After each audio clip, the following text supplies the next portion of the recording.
अंधी माँ। एक कस्बे में एक विधवा अंधी औरत रहती थी। उसका एक बेटा था जिसके पालन पोषण की सारी जिम्मेदारी उसके कंधों पर थी। वह अपने बेटे को पढ़ा लिखाकर एक बहुत बड़ा आदमी बनाना चाहती थी, इसलिए उसने उसका दाखिला कस्बे के सबसे अच्छे स्कूल में किया। वह दिन रात मेहनत करती ताकि बेटे की स्कूल की फीस दे सके। लड़के के स्कूल के बच्चे उसकी माँ के बारे में जानते थे। वे सब उसे अंधी का बेटा कहकर चिढ़ाते थे। लड़का इससे बहुत परेशान था। उसे अपनी माँ पर शर्म आने लगी थी। वह उसके साथ कहीं भी आने जाने से कतराने लगा था। जब लड़का बड़ा हुआ तो उसकी शहर में अच्छी नौकरी लग गई। उसने अपनी माँ से वादा किया कि शहर में मकान लेकर वह उसे लेने आएगा, लेकिन वह शहर गया तो फिर लौटकर वापस नहीं आया। उसकी अंधी माँ उसका इंतज़ार करती रह गई। कई महीने बीत गए, लड़के की कोई खबर नहीं आई। कई महीने बीत गए, लड़के की कोई खबर नहीं आई। अंधी एक दिन उससे नहीं रहा गया और वह बेटे से मिलने शहर पहुंच गई। पूछते पूछते वह बेटे के ऑफिस पहुंची। वहां सिक्योरिटी गार्ड ने उसे रोक दिया। अंधी औरत ने गार्ड को अपने बेटे का नाम बताया और बोली कि उससे जाकर कह दो कि गांव से कोई मिलने आया है। गार्ड ने जाकर उसके बेटे को बताया।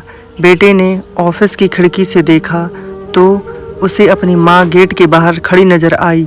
वह ऑफिस में सबके सामने अपनी माँ की वजह से शर्मिंदा नहीं होना चाहता था। उसने कहला दिया कि वह ऑफिस में नहीं है। अंधी औरत वहाँ से चली गई। शाम को वह लड़का ऑफिस से घर जाने के लिए निकला। रास्ते में एक जगह काफ़ी भीड़ जमा थी। वह अपनी गाड़ी रोककर भीड़ के पास जा पहुंचा और तो बीच सड़क में अपनी माँ को मरा पाया। उसके हाथ में एक चिट्ठी थी जिसमें लिखा था, बेटा बड़े दिन हो गए थे, तेरी कोई खबर नहीं मिली। चिंता हो रही थी इसलिए तुझसे मिलने चली आई। तू तो अब बड़ा आदमी बन गया है। तुझसे मिलना अब शायद मुझ गरीब की किस्मत में नहीं, लेकिन मैं बहुत खुश हूँ तेरे लिए। तूने अपना ही नहीं मेरा सपना भी पूरा किया। मलाल है कि तेरी तरक्की देख नहीं सकती। काश बचपन में तेरी आँखों में सरिया ना घुसा होता और मुझे तुम्हें अपनी आँखें ना देनी पड़ी होती तो तेरी तरक्की अपनी आँखों से देखकर सुकून से मरती। तेरी अंधी माँ। ये पढ़कर लड़का फूट फूट कर रोने लगा। जिस अंधी माँ पर उसे शर्म आती थी, उसने उसके लिए कितना बड़ा बलिदान किया था।